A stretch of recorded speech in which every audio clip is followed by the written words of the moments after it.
జలసంధి మూసివేతపై ఇరాన్ నిర్ణయం మార్చుకోబోతోందా? ప్రస్తుతం హర్ముజ్ జలసంధి త్వరలోనే రీఓపెన్ చేయబోతుందా అంటే అవుననే అనిపిస్తోంది. ఎందుకంటే దక్షిణాసియా వైపు హర్ముజ్ నుంచి చాలా వరకు చమురు రవాణా అవుతోంది. అలాగే ఆ రవాణా సరఫరా నిలిపివేయడం లేదంటూ ఇరాన్ స్పష్టం చేయబోతోంది. కేవలం యుఎస్, ఇజ్రాయెల్, యూరోప్కి వెళ్ళే నౌకలను మాత్రమే పేల్చేస్తామంటూ ఇరాన్ వెల్లడిస్తోంది. దీంతో యథావిధిగా భారత్కు చమురు సరఫరా అయ్యే అవకాశం కనిపిస్తోంది. భారత్ వద్ద 6 వారాలకు సరిపడా చమురు నిల్వలు ఉన్నట్లుగా కేంద్రం ఇటీవల ప్రకటించింది. దీంతో అప్పట్లోగా భారత్కు చమురు సరఫరా ప్రారంభమయ్యే అవకాశం కనిపిస్తోంది. ఇరాన్ నిర్ణయంతో భారత్కు ఇబ్బందులు తప్పినట్టుగా తెలుస్తోంది.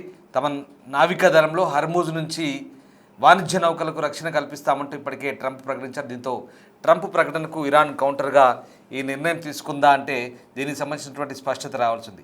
అయినా ఇరాన్ హర్ముజ్ను మూసివేసిన భారత్కు అన్ని విధాలా సహకరిస్తామంటూ రష్యా అభయహస్తం ఇచ్చింది. దీంతో భారతదేశం ఎప్పుడు ఎక్కడ ఈ చమురు రవాణా గురించి పెద్దగా గాబరపడ్డ దాఖలాలు లేవు. ఎందుకంటే హర్ముజ్ జలసంధి నుంచి మనకు స్పష్టంగా రవాణా అయ్యే అంశాల వారీగా చూస్తే మనము ఖతర్ అలాగే యుఏఈ నుంచి లిక్విఫైడ్ న్యాచురల్ గ్యాస్ అలాగే ఇతర చమురు ఉత్పత్తులను దిగుమతి చేసుకుంటాం.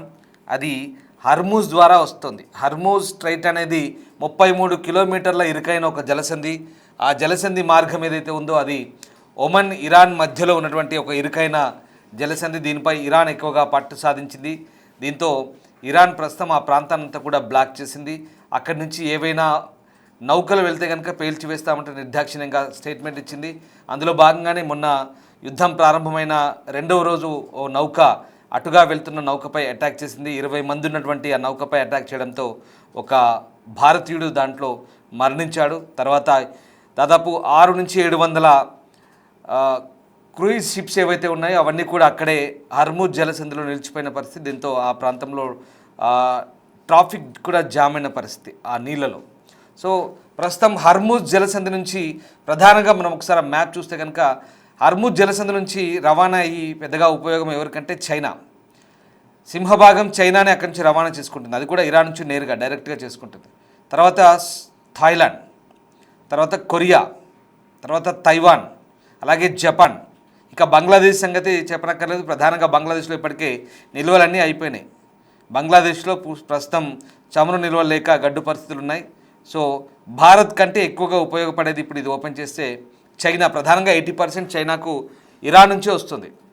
అలాగే థాయిలాండ్, జపాన్ కూడా ఎక్కువ భాగం ఇరాన్ నుంచే డిపెండ్ అయి ఉంటుంది. అలాగే ఖతర్ నుంచి వస్తుంది, యుఏఈ నుంచి వస్తాయి. అలాగే థాయిలాండ్ కూడా అదే పరిస్థితి. కొరియా దేశం కూడా అంతే. కొరియా దేశం కూడా ఈ చూడండి ఒకసారి మనం ఆ ట్రాఫిక్ చూడొచ్చు.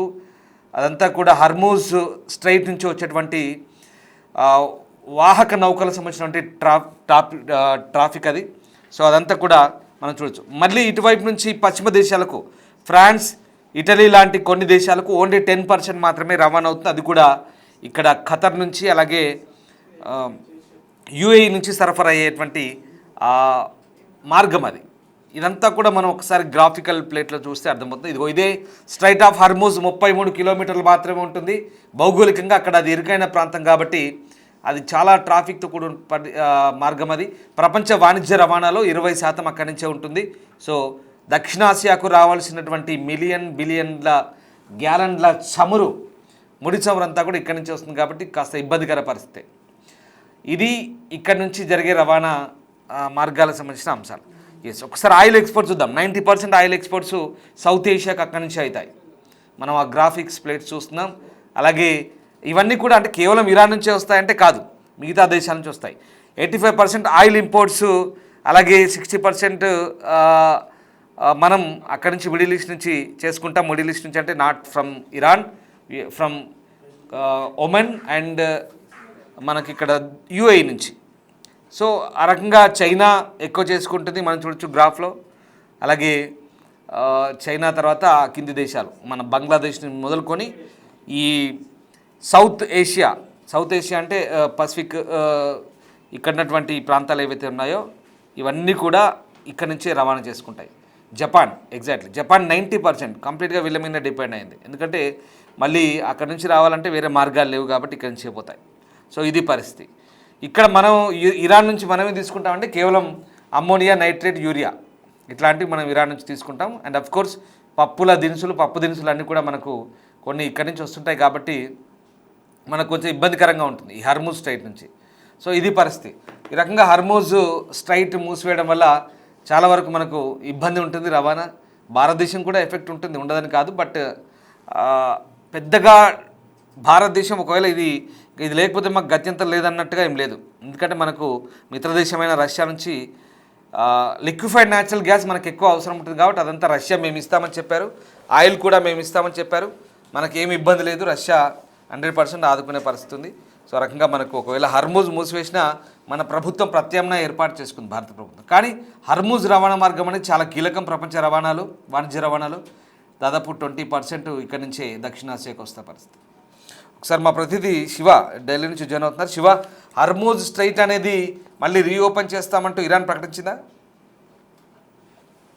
ప్రధానంగా చూసుకుంటే కనుక కొన్ని దేశాలకు మాత్రమే అనుకూలంగా ఉండే విధంగా హర్మూజ్ జలసంధి మూసివేత పైన ఇరాన్ ఒక ప్రకటన తెలియజేసింది. అంటే ఒక రకంగా భారత్ మీద గుడ్ న్యూస్ గానే భావించాల్సి ఉంటుంది. అంటే భారత్ కు సానుకూలంగా ఇరాన్ ఒక సంచలన ప్రకటన చేసింది అనేది అందరూ భావిస్తున్నారు.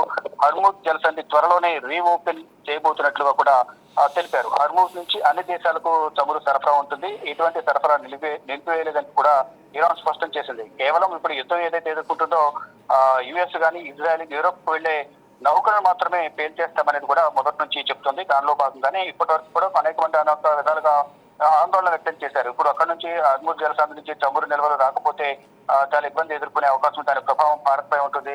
దీనివల్ల వినియోగదారులపైన భారం పడబోతుందని కూడా అందరూ భావించారు. కానీ ఇప్పుడు భారత్ వద్ద దాదాపు 25 రోజుల వరకు నిల్వలైతే ఉన్నాయి. మరో పెట్రోల్ కూడా నిల్వలు ఉన్నాయి. ఈ ఇతర ఎల్ఎన్జీ గ్యాస్ సంబంధించి కూడా నిల్వలైతే ఉన్నాయి. కానీ దీనికి సంబంధించి ఎటువంటి ఇబ్బంది అవసరం లేదని చెప్తున్నారు. యుద్ధాన్ని ఎవరైతే చేస్తున్నారో వారికి వ్యతిరేకంగా మేము దాడులు చేస్తాం తప్ప ఎవరి ఇతర దేశాలపై మేము ఎటువంటి దాడులు చేయమంటూ కూడా ఒక ప్రకటన అయితే ఇటు ఇరాన్ చేసింది. ఇప్పుడు ప్రజలు చూసుకుంటే కనుక త్వరలోనే దీనికి సంబంధించి ఒక అధికారిక ప్రకటన ఇప్పుడు దీన్ని జలసంధిని ఓపెన్ చేస్తారు, ఇటువైపు క్లోజ్ చేస్తారు.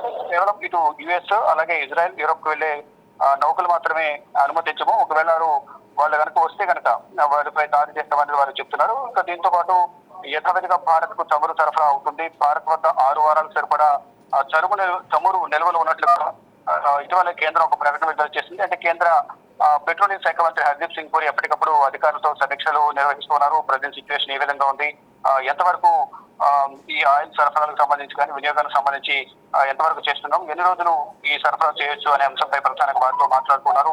ఈ ఒకవైపు సమీక్షలు జరుగుతున్న నేపథ్యంలోనే ఇరాన్ కూడా ఒక ప్రకటన విడుదల చేసిన నేపథ్యంలో కొంత ఉపశమనం లభించినట్టుగానే ప్రధానంగా భావిస్తోంది. భారత్ ఇరాన్ నిర్ణయంతో భారత్ కు కొంత ఇబ్బందులు తప్పాయని కూడా భావిస్తూ ఉన్నారు. ఇక తమ నౌకా దళంతో హర్మూజ్ నుంచి వాణిజ్య నౌకలను రక్షణ కల్పిస్తామంటూ కూడా ట్రంప్ కూడా ఒక ప్రకటన చేశారు. దీంతో ట్రంప్ ప్రకటనకు ఇరాన్ కౌంటర్ గా ఈ నిర్ణయం తీసుకున్నట్లుగా కూడా తెలుస్తోంది. మొత్తంగా చూసుకుంటే ఈ చమురు నిల్వలకు సంబంధించి గత కొంతకాలంగా అంటే 28వ తేదీ నుంచి మొదలైన యుద్ధం వల్ల అక్కడ హర్మూజ్ జలసంధి నుంచే ఎక్కువగా ఈ నౌకల ద్వారా ఈ చమురు అనేది ఎక్కువగా ఆయిల్స్ అనేది కూడా అక్కడ నుంచే సరఫరా అవుతూ ఉంటాయి. కాబట్టి నౌకల ద్వారా ఇప్పుడు ఆ నౌకల రాకపోకలకు తీవ్ర అంతరాయం ఏర్పడిన నేపథ్యంలో అక్కడ నుంచి ఈ ఆయిల్ సరఫరా అనేది నిలిచిపోయింది. త్వరలోనే దీన్ని ఓపెన్ చేస్తాం. ఓపెన్ చేయడం ద్వారా కేవలం యుద్ధ ప్రభావం ఉన్న దేశాలకు వెళ్లకుండా ఇతర దేశాల వైపు వీటిని తరలిస్తాం తప్ప అటువంటి వారికి మాత్రం అనుమతిస్తాం. యుద్ధం చేసే దేశాలు అవుతున్నాయి వారిపై మాత్రం దాడి చేస్తాం అనేది ప్రధానంగా ఇరాన్ ఒక ప్రకటన అయితే చేసింది. Right, thank you Shiva. So Hormuz జలసంధిని రీఓపెన్ చేసే ఛాన్సెస్ ఉన్నాయంటూ వార్తలు వస్తున్నాయి. మరోవైపు ఇప్పటికే వాణిజ్యపరమైన నౌకలకు రక్షణ కల్పిస్తామంటూ అమెరికన్ ప్రెసిడెంట్ ట్రంప్ కూడా చెప్పారు. దీంతో ఇరాన్ తాము కూడా కొన్ని దేశాలకు వెసులుబాటు కల్పించాలని నిర్ణయం తీసుకుంటామంటూ కౌంటర్గా ఈ నిర్ణయం తీసుకుందా అనేది ఒక వాదన. సో ఏదేమైనా ఇప్పుడే ఇండియన్ ఓషియన్లో నిన్న ఇరాన్ యొక్క నౌకను ముంచేశారు. పేల్చివేయడం కాదు లేదా అటాక్ చేయడం కాదు, కంప్లీట్గా ముంచేశారు. దాంట్లో ఉన్నటువంటి వాళ్ళంతా కూడా గల్లంతయ్యారు, మునిగిపోయారు. సో ఇది అమెరికా తీసుకున్న నిర్ణయం, పెంటగాన్ తీసుకున్న నిర్ణయం. అమెరికన్ డిఫెన్స్ సెక్రటరీ అంటే డిఫెన్స్ మంత్రి ఎవరైతే ఉన్నారో ఎక్సేద్ ఆయన చెప్పినటువంటి అంశాల ప్రకారం నిన్న ఇండియన్ ఓషియన్ అంటే శ్రీలంకకు సమీపంలో ఈ నౌకను ముంచివేశారు. ఆ నౌక అనేది ఇరాన్ చెందినటువంటి నౌక. సో దాంట్లో అది యుద్ధంలో భాగంగానే చేశామని చెప్తున్నారు. ఒకవైపు అంటే ఈ ఇండియన్ ఓషియన్ ఏదైతే ఉందో శ్రీలంక కిందికి మన హర్మూజ్ స్ట్రైట్ నుంచి ఇట్లా కిందికి వచ్చే టువర్డ్స్ చైనాకు వెళ్ళే మార్గం అది. సో అక్కడ మనం గమనించాలి ఆ విషయాన్ని. ఈ టెన్షన్స్ ఇక్కడి దాకా వచ్చాయి. యుద్ధం అక్కడ జరుగుతుంది. ఇక్కడ కూడా దాదాపుగా ఇండియా కింది భాగంలో అంటే శ్రీలంకకు మన కేరళకు కింది భాగంలో ఇండియన్ ఓషియన్ ఏదైతే ఉందో కింది వైపు నుంచి ఇటు శ్రీలంక వైపు దారితీసే మార్గం ఏదైతే ఉందో తమిళనాడు నుంచి కింది భాగం అంటే మన భూభాగానికి ఏమాత్రం సంబంధం లేదు. అవి ఇంటర్నేషనల్ వాటర్స్ అంటారు, అంతర్జాతీయ జలాలు అవి. సో మనకు దిగువ భాగం అది ఇండియన్ ఓషియన్లో జరిగినటువంటి అటాక్ అది. సో ఇక్కడ మళ్ళీ హర్మూజ్లో వచ్చేటువంటి వాణిజ్య నౌకలు కూడా మేము సేఫ్ చేస్తామంటూ ప్రెసిడెంట్ ట్రంప్ చెప్తున్న మాటలకి ఇక్కడ ఇప్పుడు ఇరాన్ తీసుకోబోతున్న నిర్ణయానికి కొంత సారూప్యత ఉంటుంది డెఫినెట్గా. సో ఏదేమైనా హర్మూజ్ స్ట్రైట్ అనేది చాలా కీలకమైనటువంటి రవాణా మార్గం కాబట్టి ఇప్పుడు దాన్ని ఆపేస్తే కనుక ఇబ్బందులు ఉంటాయి. సౌత్ ఏషియాకి ముఖ్యంగా చాలా ఎఫెక్ట్ ఉంటుంది. ఇప్పటికే చాలా వరకు లిక్విఫైడ్ న్యాచురల్ గ్యాస్ కానీ తర్వాత ఎల్ఎన్జీ అంటారు. So petrol, diesel, crude oil ఇవన్నీ కూడా ఇబ్బందికరంగా ఉంటాయి కాబట్టి దాన్ని ఫ్రీ చేస్తారేమో బహుశా. అంటే ఓన్లీ టువర్డ్స్ సౌత్ ఏషియన్ కంట్రీస్కి వెళ్ళే మార్గాలు. తర్వాత ఏవైతే యూరోపియన్ కంట్రీస్కి వెళ్ళి మళ్ళీ ఆపుతారు, అటాక్ చేస్తారు. సో అది పరిస్థితి. ఏదేమైనా వాణిజ్యపరమైనటువంటి అంశాల్లో ప్రపంచ దేశాలను ఇప్పుడు ఒక ఇరుకున పెట్టే ప్రయత్నం చేస్తున్న ఇరాన్కు ఈ నిర్ణయం తీసుకుంటుందా లేదా, నమ్మొచ్చా నమ్మరాదా? ఎందుకంటే ప్రపంచ వాణిజ్యాన్ని లేదా ప్రపంచ ఆర్థిక స్థితిగతుల్ని మార్చేద్దాం, తమ నాయకుడిని చంపాడు కాబట్టి ప్రపంచాన్ని తామేంటో చూపిద్దామంటూ కంకణం కట్టుకున్న వేళ ఇరాన్ మరి ఇంత సానుకూల నిర్ణయం తీసుకుంటుందా? ఇది నిజమైన ఈ వార్త, దీనికి సంబంధించి ఎట్లాంటి ఇంకా అప్డేట్స్ అంతా అనేది వేచి చూడాల్సిందే.